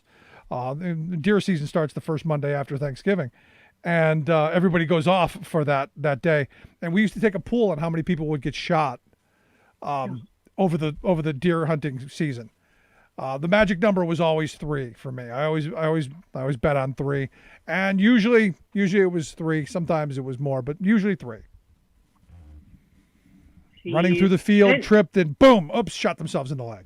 Fell out of the. My favorite one is he fell out of the tree stand, shot himself on the way down. God. That was fun. I know there are so many stories like that. I know, and every one of them are just as funny as the next.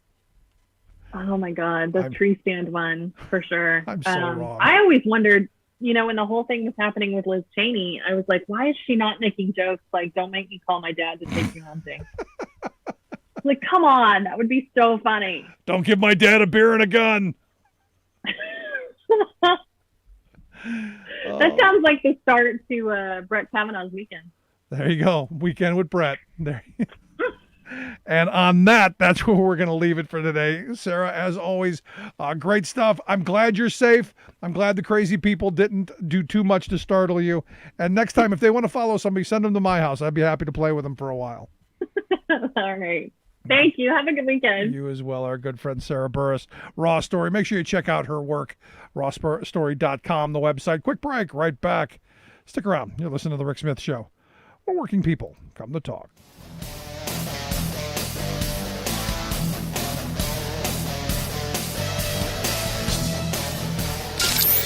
Waving the flag of freedom for people, not corporations. Rick Smith.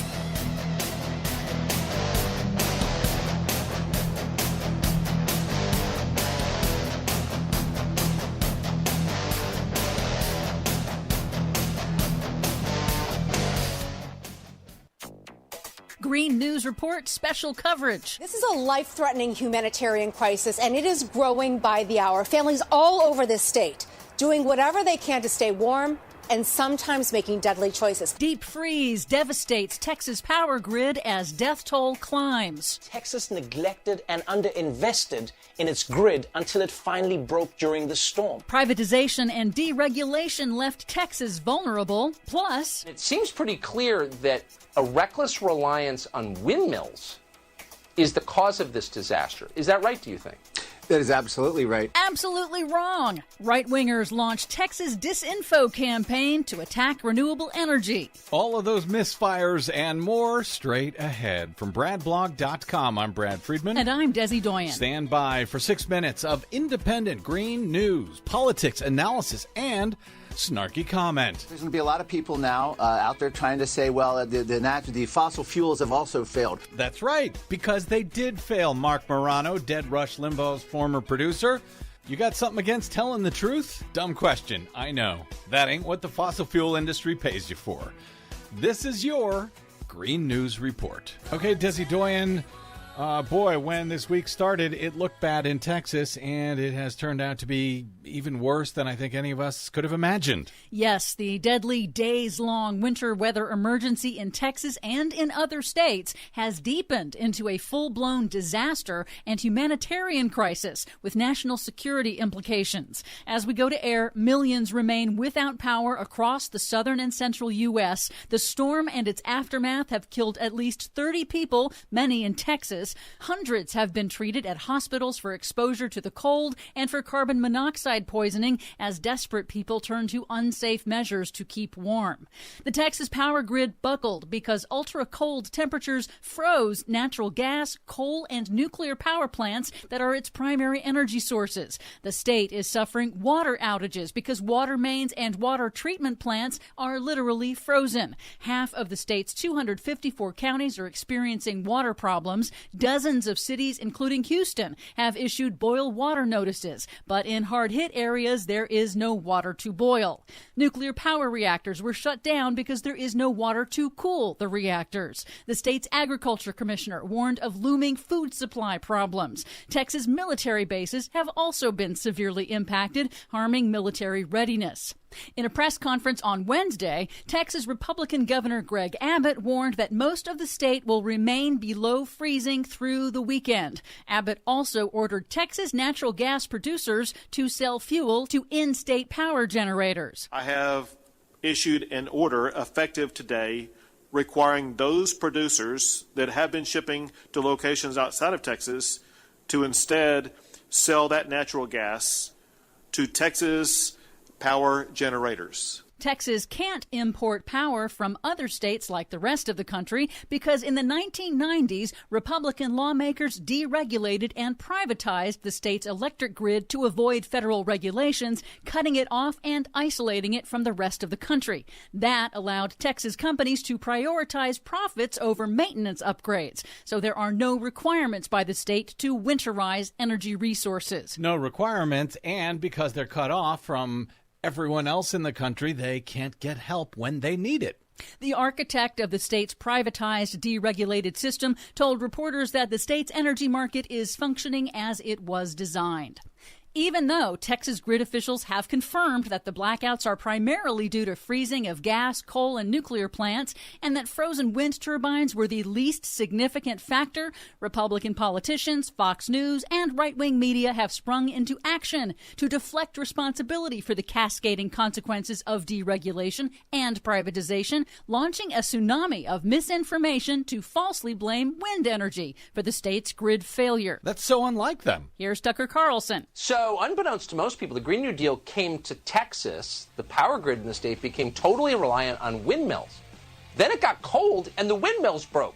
No, you are not hallucinating. The Green New Deal did not pass. And no, Texas isn't primarily reliant on wind energy. It didn't come secretly to Texas? No. So it's as if Tucker Carlson is just making stuff up? Yes. That's so unlike him. Another storm has hit the south through the mid-Atlantic, with 1/3 of Americans under new winter storm advisories, creating more shortages of natural gas and more extended power outages. The Texas disaster could boost President Biden's proposal to harden the nation's aging electric grid and crumbling infrastructure, but will Republicans heed it? And will America fall for the lies that are coming out of Texas, coming out of Fox News, trying to blame all of this on renewable energy? That propaganda machine is pretty powerful.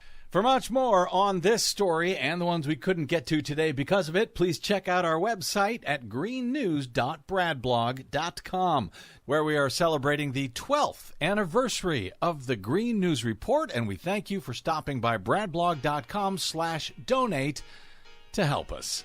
I'm Brad Friedman. And I'm Desi Doyen. And this has been your Green News Report.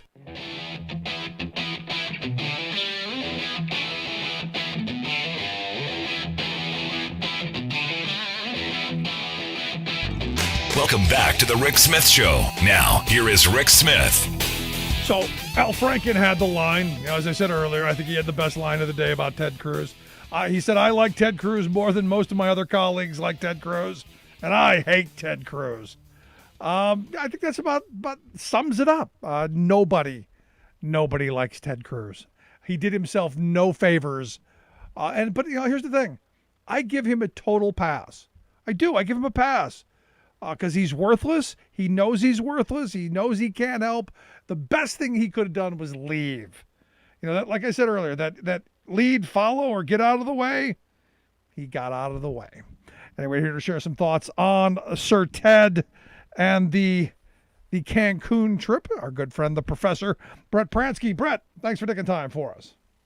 Hey, thanks for having me. So, thoughts on the $300 a night Ritz-Carlton adventure? I tell you what, I'm going to repeat something I read on Twitter earlier today. It said, let me see if I can get this right. So there are two kinds of people in the world. All right, there's people who hate Ted Cruz and Ted Cruz. So, and I'm one of those people who hate Ted Cruz. I mean, I just, this kind of thing is it's so ridiculous. He's so unbelievably uncaring about everyone but himself that, it just borders on the obscene. And I can't say I'm surprised by it, but I am surprised that he would try to pull it off. You know what I mean? I mean, how does this go through your head? And you say, I know what I'll do. I'll get on a plane and go to Cancun as my constituents are suffering and dying. And you know what? No one's really going to mind. Everyone's just going to forget all about it. Meanwhile, the senator we could have had, Beto O'Rourke, is doing phone drives and checking in on people and, marshaling resources and doing all those things that a senator would do. It's kind of like Beto is the senator, because he's the one doing the job. Yeah. And Ted Cruz just has the title. But Ted was just being the good dad. And I understand that. I understand being the good dad. You want those precious moments. You want that time to make, those memories with your children. Yeah, I'll repeat something else I saw on Twitter today. It said the Perseverance rover claims it was just dropping off its daughters on Mars. I mean, it's the same kind of thing. It's like, that's a ridiculous story. And the fact that you would even mention your kids as part of your lie, it just makes it worse. You know what I mean? There's a point to this where it becomes so incredibly disgusting that you just, it just makes you kind of rear back and be like, okay, that's enough. I can't take any more of this. So which excuse is worse? I was just being a good dad, just wanted to take my kids to Cancun, wanted to just a good dad, or I was hiking on the Appalachian Trail. Oh, geez. Which is worse? That's one from the Wayback Machine. No, I gotta say, throwing your kid under the bus has got to be worse. I agree. You know what I mean? Now, I'm not saying that the behavior is good or something that we should excuse in any way, But people have been lying about mistresses for a very long time, and they've told all kinds of creative lies, to hide these relationships and so on. People have done it across the board, right, left, and center. But you don't throw your kids under the bus. Yeah. So I would say that Ted is worse. I'm agreeing with you on that. Absolutely. You don't throw the kids under the bus. The wife, maybe, but not the kids. Yeah, well, that's happened too. I mean, when Trump came after his wife, he didn't stand up for her. Then he became, a Trump bootlicker for 4 years for no other reason than, than just what has to be sheer weakness. No, that's an excellent point. And I hadn't forgot about it, but I didn't bring it up. This is something that even the right has to look at and go, man, what's wrong with you? You never let somebody talk bad about your woman. You got to. Where's that standby? Where's that? I'll knock you out for that. Where's that machismo? Where is that? Right. Well, he tried it for about 3 minutes, like immediately after it happened. He got all hair. How dare you do that? About it but nobody bought it because he's Ted Cruz. You know what I mean? The guy's made out of mashed potatoes. I mean, it just no one's gonna buy that. You know what I mean? There's no way. I mean, Ted Cruz went through his entire grade school career not once, keeping his lunch money. That's it. You just know that. You just look at the guy and know that. So you know that the tough guy act wasn't going to fly. You are so right. He was an LMV, no question. He was most certainly a lunch money victim.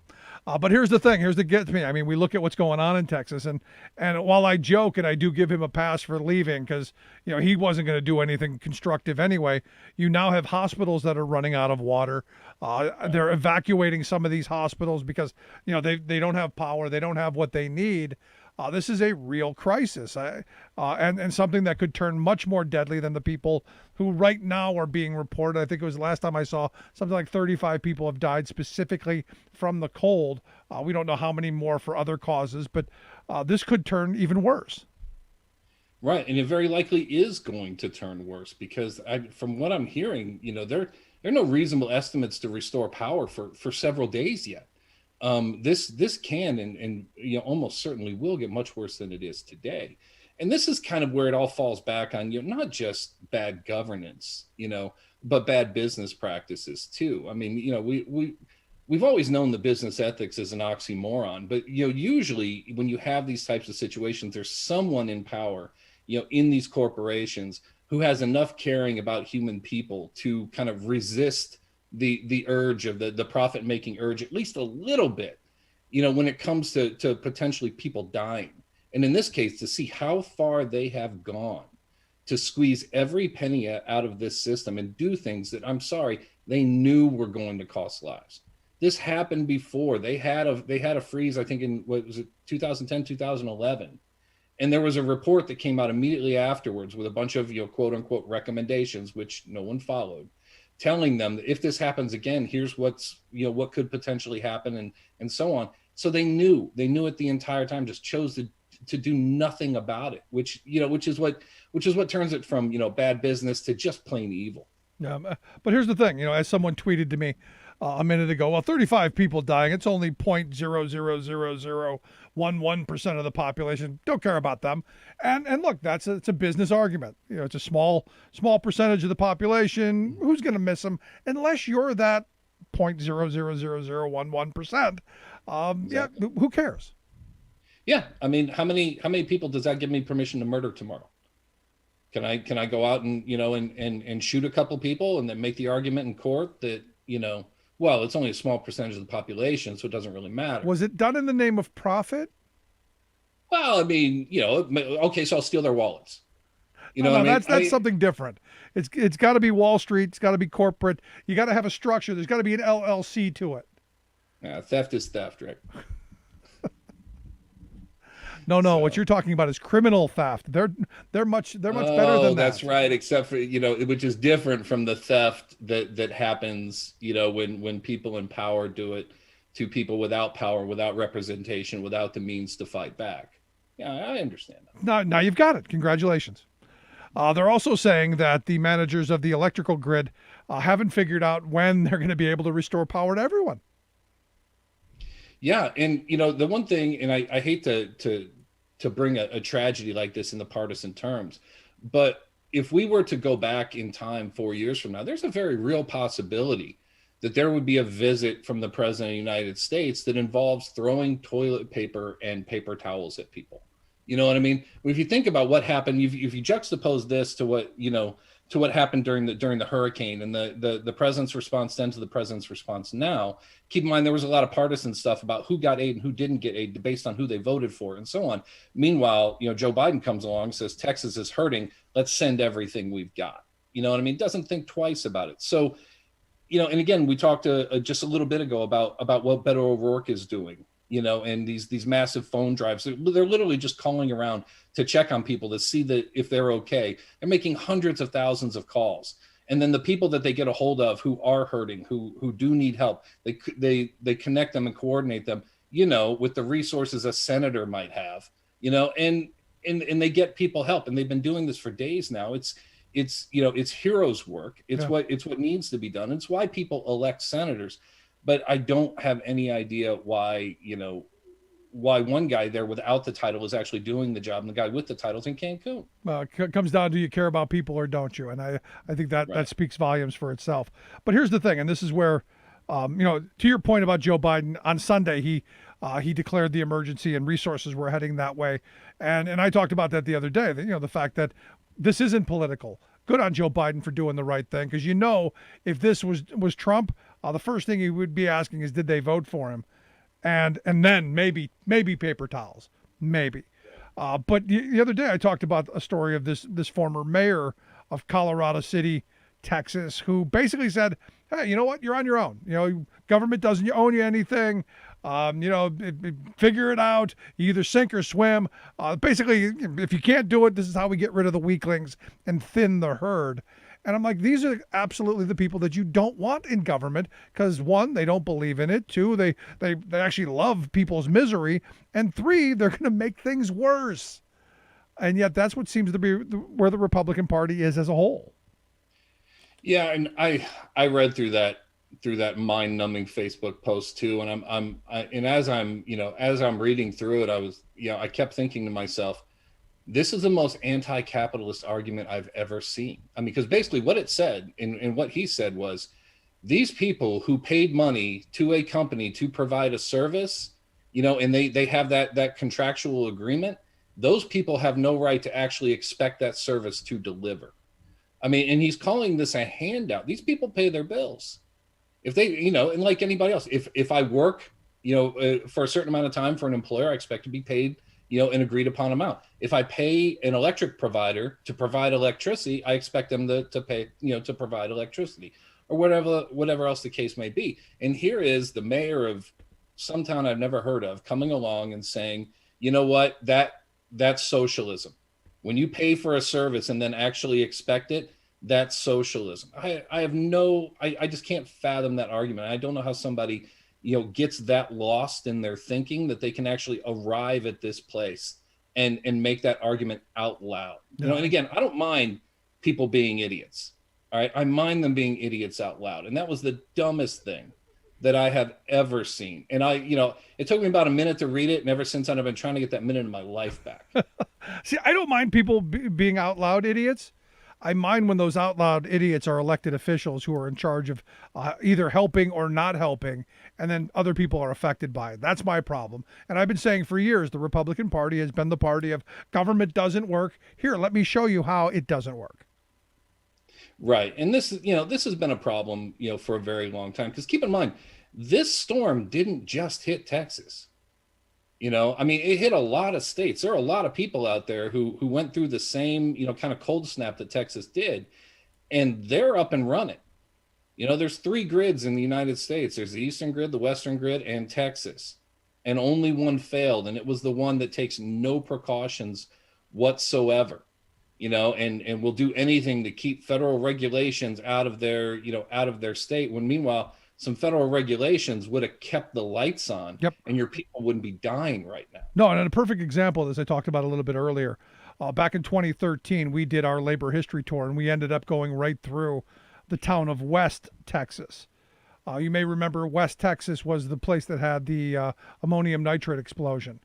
where they had, something like 60,000 pounds of ammonium nitrate in wooden boxes, in wooden sheds in the Texas heat with no sprinkler system or ventilation whatsoever. Now, I understand that the fire was started, but still, it went booming in a big way, and you had these volunteer firemen, like 6 of them, I think, were just evaporated, and the entire area around there was just blown to smithereens.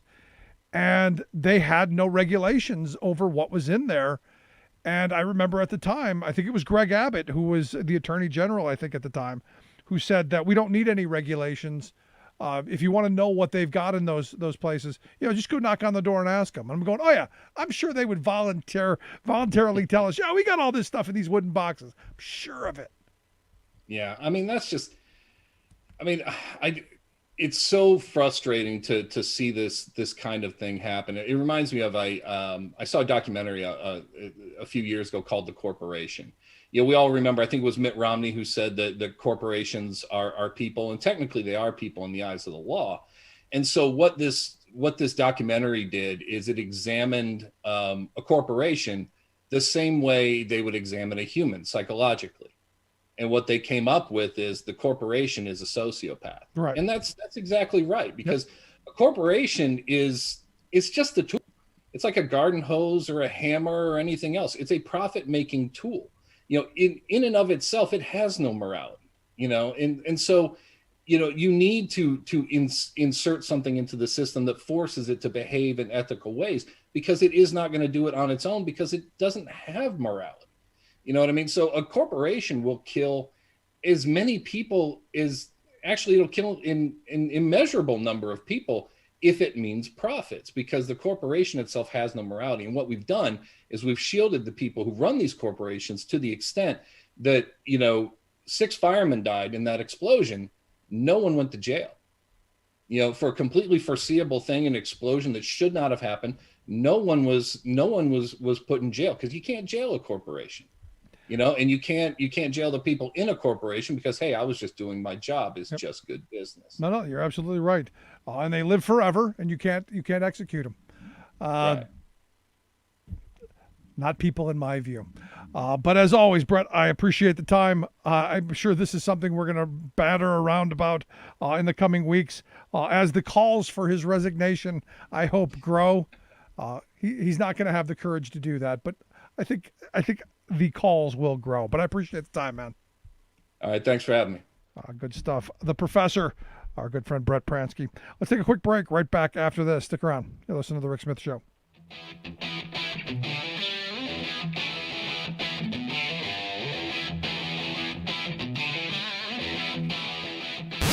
Saving work in America, one show at a time.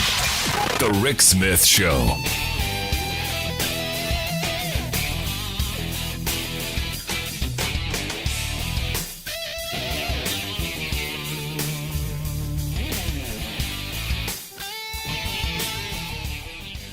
I'm Rick Smith, and this is Labor History in 2.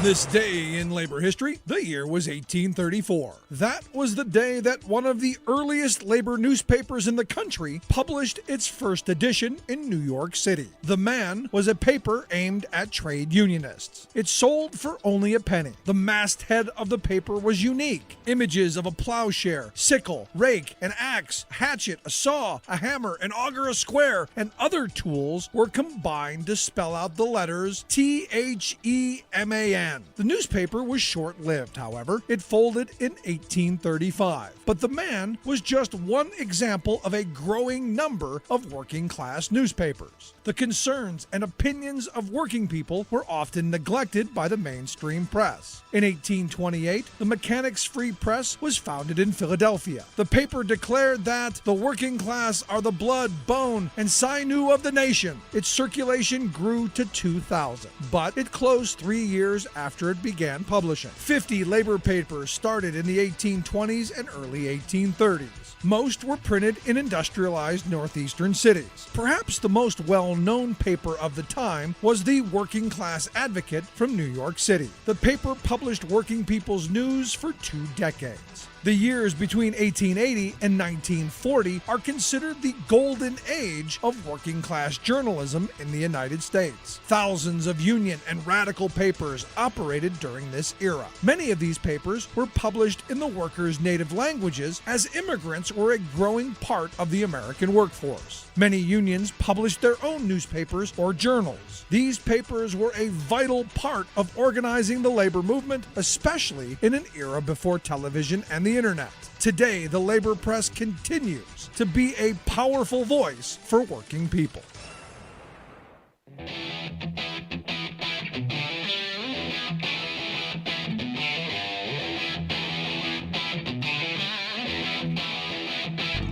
Welcome back to the Rick Smith Show. Now, here is Rick Smith.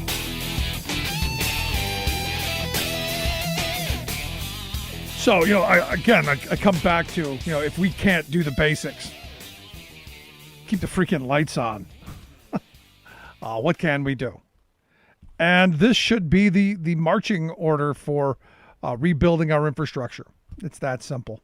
It should be the beginning of the call that we need to be doing, the kind of things that are going to make sure none of us have to live through having the lights go out. Because look, I remember I did a tour of the Spy Museum in D.C., took the kids through the Spy Museum. And at the end of it, they had this room that was a display of, what happens when the electricity goes off. Because one of the big concerns is that Russia or China or somebody shuts off our power grid. They hack into it, they shut everything off, and the lights go dim. And there's no way of getting it back on. There's no manual overdrive. It was the concern with Y2K. Because we'd computerized everything and nobody knew how to do anything without the machines. We just weren't set up for it. So they had no idea how things were going to react, and, well, we're worried about it. And so they had this display of, how things break down, how society breaks down over a 2-week period without power.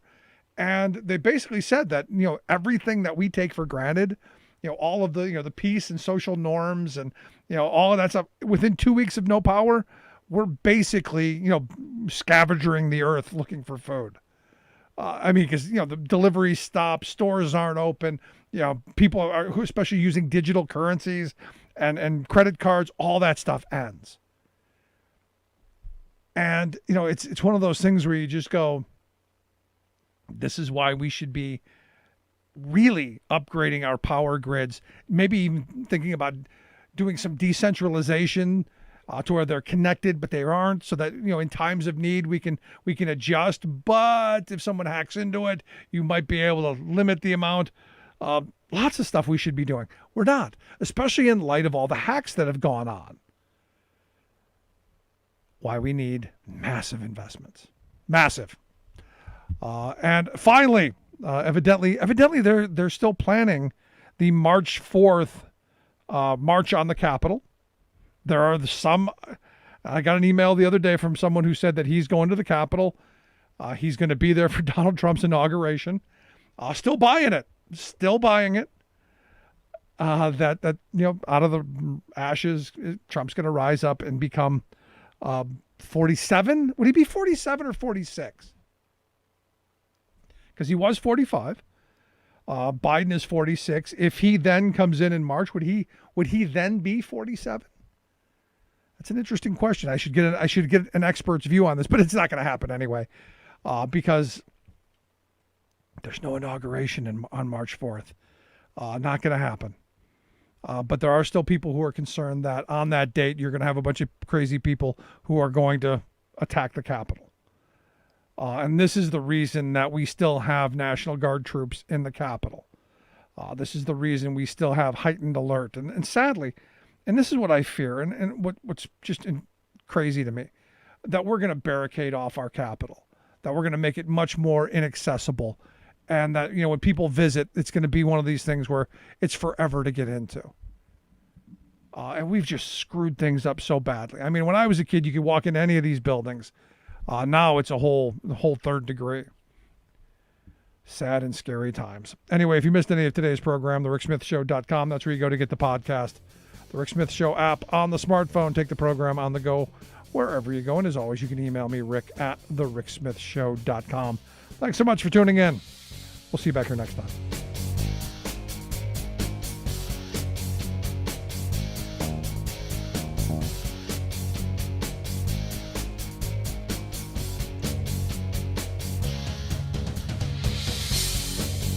You've been listening to The Rick Smith Show.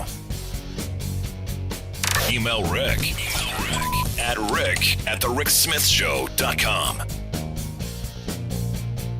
Until next time, this has been The Rick Smith Show, where working people come to talk.